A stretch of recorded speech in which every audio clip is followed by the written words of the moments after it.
हरियाणा में चुनाव प्रचार बिल्कुल पीक पर पहुंच गया है। प्रधानमंत्री नरेंद्र मोदी 3 दौरे कर चुके हैं। राहुल गांधी भी 2 रैलियां कर चुके हैं। राहुल गांधी ने अपनी पहले ही दिन 2 रैलियां की असंध और बरवाड़ा में, और उस रैली में उन्होंने एक मुद्दा बड़ा गर्मजोशी से उठाया, वो था जातीय जनगणना का। और भूपेंद्र हुड्डा, कुमारी शैलजा ने उसका समर्थन किया कि जातीय जनगणना होनी चाहिए। और बीजेपी लगातार जातीय जनगणना का जो विरोध कर रही है, छिप कर रही है या खुलेआम नहीं कर रही, लेकिन वो जातीय जनगणना से किनारा करती रही है। तो इसका हरियाणा की राजनीति पर क्या असर पड़ेगा, और जो बैकवर्ड क्लास वोट है या SC दलित वोट है, क्या वो इस मुद्दे पर मुखर होकर अब कांग्रेस के साथ आएगा, इस पर चर्चा करेंगे। मेरे साथ सीनियर पत्रकार हैं भाई विजेंद्र जी। आप कमेंट्स करें, वीडियो शेयर करें, चैनल सब्सक्राइब करें, बात करते हैं। जी विजेंद्र जी नमस्कार। नमस्कार करमपाल जी। जी सबसे पहले तो राहुल गांधी ने जो असंध और बरवाड़ा की रैली में एक मुद्दा उठाया था जातीय जनगणना का, उन्होंने समर्थन किया। उन्होंने कहा कि मैं इसी संसद में उसको मंजूर करवा के रहूँगा, और प्रधानमंत्री को, बीजेपी को ये मांग माननी पड़ेगी। और जिस तरह से फिर भूपेंद्र हुड्डा, शैलजा भी इसके समर्थन में, क्या इसका अपने हरियाणा के चुनाव पर असर पड़ेगा? करमपाल जी, बीजेपी ने पिछले 10 साल में जो पूरे देश के अंदर, प्रदेश के अंदर राजनीति की है, मेजोरिटी वर्सेस मेजोरिटी के सामने खड़ा करके, हरियाणा में जाटों को बाकी नॉन जाटों माइनॉरिटी के सामने खड़ा करके, तो ये उसी को चक्कर को तोड़ने के लिए एक जिस तरह की बातें राहुल गांधी ने टच किया है कि जिस प्रकार जो प्रतिनिधित्व मिलना चाहिए ओबीसी समाज को या SC समाज को या जो अति पिछड़ा या पिछड़ा वर्ग है, उनका सही आकलन तभी होगा जब जातीय जनगणना होगी कि कौन कितना प्रतिनिधित्व करता है, किसकी एक्चुअल में संख्या कितनी है। क्योंकि बीजेपी जो राजनीति करती रही है, हालांकि वो नकारती रही है हर मंच से, हर बड़े नेता ये कहते रहे, आरोप कांग्रेस पर लगाते हैं कि कांग्रेस जाति की राजनीति करती है, तुष्टीकरण की राजनीति करती है और बंटवारे की राजनीति करती है। लेकिन ये स्पष्ट है, हम चूंकि पत्रकार ही आकलन करते हैं, ये देखते हैं कि इसमें कोई दो राय नहीं है कि पिछले जो आंदोलन भी हुए, जातीय आंदोलन भी हुआ हरियाणा के अंदर, और किस प्रकार से उसके बाद पूरे प्रदेश के अंदर माहौल खड़ा हुआ, और बीजेपी ने जिस प्रकार 10 साल अपना नॉन जाट CM रखा, पहले मनोहर लाल खट्टर, फिर नायब सैनी को एकदम से रिप्लेस किया गया, तो ये फिर प्रदेश अध्यक्ष भी इन्होंने धनखड़ को हटाया, फिर सैनी और फिर बड़ोली को बनाया।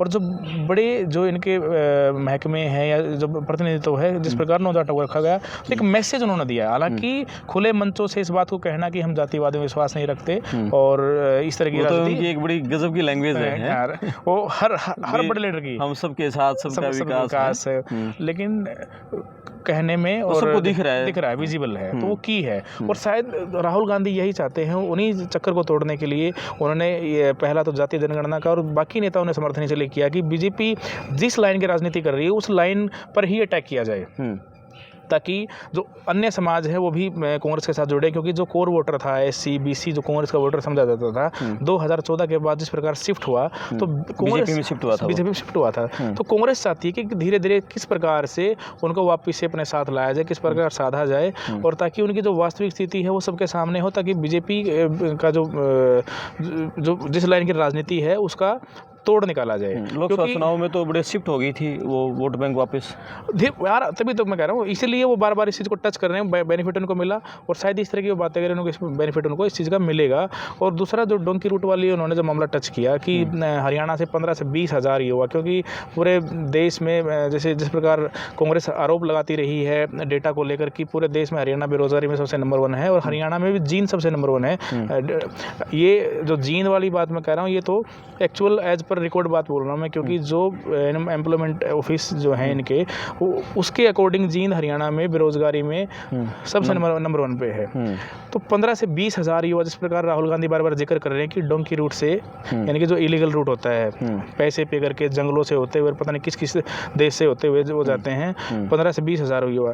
तो जो नब्ज है हरियाणा की, जिस अलग अलग वर्गों की, वो राहुल गांधी अब वो चीज़ें कहना सीख गए हैं, वो चीज़ बोलना सीख गए हैं, और चीज़ें लोगों को समझ में आ रही है। तो यही एक वजह है कि बीजेपी जो थोड़ा सा इस चीज़ का खुल के समर्थन नहीं कर रही है, और कांग्रेस चीज़ का समर्थन कर रही है कि बीजेपी की जो कास्ट की जो पॉलिटिक्स है, कास्ट लाइन की, उसको किस प्रकार से तोड़ा जाए, युवाओं को किस प्रकार जोड़ा जाए, बाकी जातियों को किस प्रकार जोड़ा जाए। इसीलिए शायद ये चर्चा इस प्रकार की है। ठीक है। और जैसे OBC का CM बनाया बीजेपी ने नायब सैनी को, और अहिरवाल है या जैसे OBC की दूसरी जातियाँ हैं, कश्यप हैं, जांगड़ा हैं, क्या आपको लगता है ये दूसरी जातियाँ अब इसको स्वीकार करके के बीजेपी के साथ आएंगी, या जिस तरह राहुल ने जातीय जनगणना का मुद्दा उठाया, हुड्डा ने समर्थन किया, क्या वो कुछ कांग्रेस के पास जा सकते हैं या बीजेपी के साथ रहेंगे?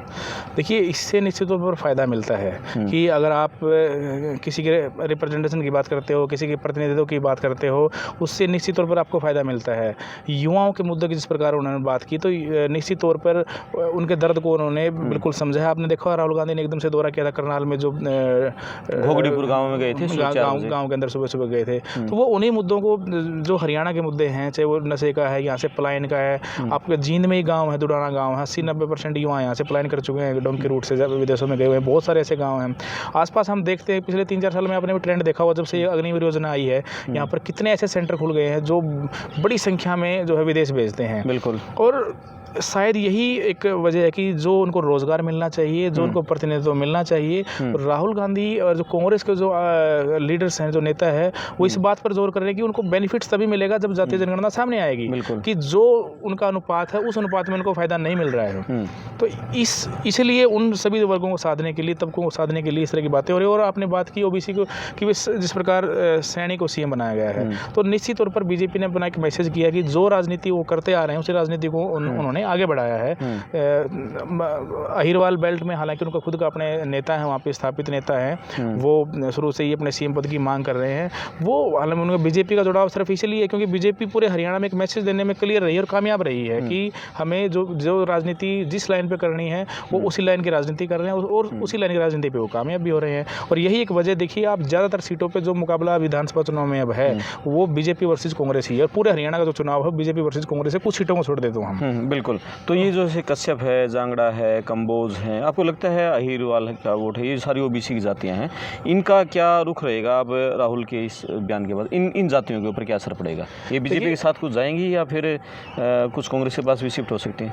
एकदम तो देखिए, टूटना और एकदम से शिफ्ट होना एक बहुत अर्ली स्टेज होती है टूटना, लेकिन इतना ज़रूर है कि जिस प्रकार से राहुल गांधी बातें कर रहे हैं, जिस प्रकार से उनकी इमेज सुधरी है, आपने देखा होगा कि लोगों ने उसको सीरियस लेना शुरू कर दिया है। अब मोदी की रैलियों में भीड़ कम है, राहुल की रैलियों में भीड़ ज़्यादा, उसको सुनना चाह रहे हैं लोग। यही एक वजह है। आपने जब कोई किसी नेता को लोग सीरियस लेना शुरू कर देते हैं तो उनकी बातों को भी सीरियस मानते हैं, और आने वाले समय में इसमें कोई दो राय नहीं है कि लोग उनकी बातों को गंभीरता से लेंगे और इसका फ़ायदा उनको मिलेगा 100%। क्योंकि पहले जब बात करते थे तो उनके बारे में बचकाना और मैच्योर लीडर उनको सोचते थे, लेकिन अब विपक्ष का नेता भी ये कहने की हिम्मत नहीं रखता कि वही मैच्योर परिपक्व नेता है।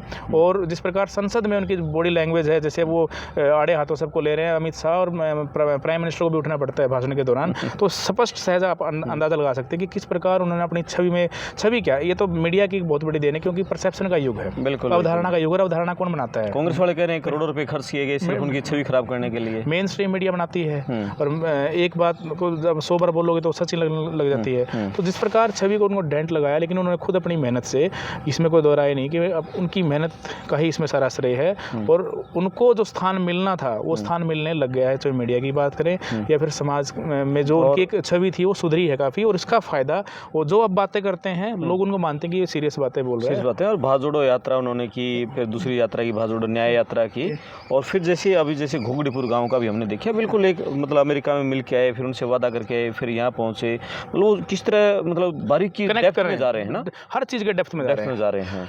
यही नेता की पहचान है। और यही काम शायद उन्होंने 2005 में कांग्रेस की सरकार बनी थी, ये मंत्री बन गए होते तो शायद ये नौबत भी नहीं आती इमेज की, और वो जो काम इनको तब करने चाहिए थी, ये काम राहुल गांधी अब कर रहे हैं, और निश्चित तौर पर जो मेहनत करता है उसका फायदा मिलता है, उनको फायदा मिल रहा है। लोकसभा चुनाव में मिला है। और देखिए हरियाणा की 5 सीटें आई हैं, और हर नेता ने, खुद की पार्टी हो या फिर विपक्ष हो, खुद की पार्टी में भी नेता इनको बड़ा मजबूत मानने लगे। पहले दरकिनार करते थे, इग्नोर करते थे, लेकिन अब इनकी जो पकड़ है पार्टी में मजबूत हुई है।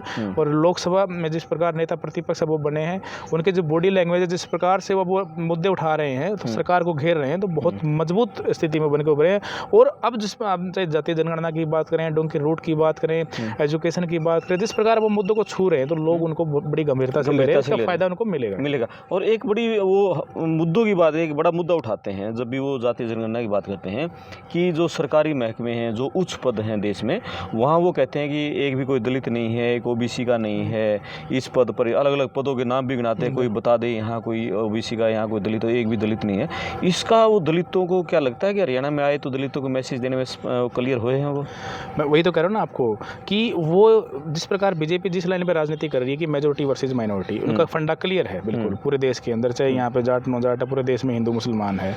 लेकिन उसी चक्कर को तोड़ने के लिए जिस प्रकार ये राहुल गांधी कोशिश कर रहे हैं कि सभी जातियों को उनका प्रतिनिधित्व मिला नहीं है, रिप्रेजेंटेशन मिला नहीं है, क्योंकि उनकी स्थिति स्पष्ट नहीं है। और यही एक वजह है कि पूरे देश में जब स्थिति स्पष्ट होगी तो उनका अधिकार है, जो बेनिफिट्स उनको मिलेंगे, और वो बड़ी गंभीरता से बात कह रहे हैं और लोग भी धीरे धीरे गंभीरता से ले रहे हैं। लोकसभा चुनाव में फ़ायदा मिला, आने वाले समय में उनको फ़ायदा मिलेगा। और जिस प्रकार कांग्रेस बिल्कुल देखिए कितने बिल्कुल फर्श से उठ के धीरे धीरे वापस जा रही है उसकी तरफ, और लोकसभा के परिणाम भी अब लोग ये कहने लगे हैं 29 का चुनाव अलग ही होगा, अलग ही चुनाव होगा। और राहुल गांधी ने निश्चित तौर पर अपनी एक अलग जो हर परिस्थिति में जो डटे रहे हैं और बड़ी गंभीरता के साथ, बड़े संयम के साथ हमेशा से डटे रहे हैं, उस चीज़ में जो उनकी दूरदर्शिता है वो दिख रही है कि हाँ आने वाले समय में निश्चित तौर पर जो चुनाव है बहुत अलग ही तरीके का चुनाव होगा। मुद्दे उठा रहे हैं, मुद्दों पे काम कर रहे हैं, जमीन से जुड़ रहे हैं। बिल्कुल।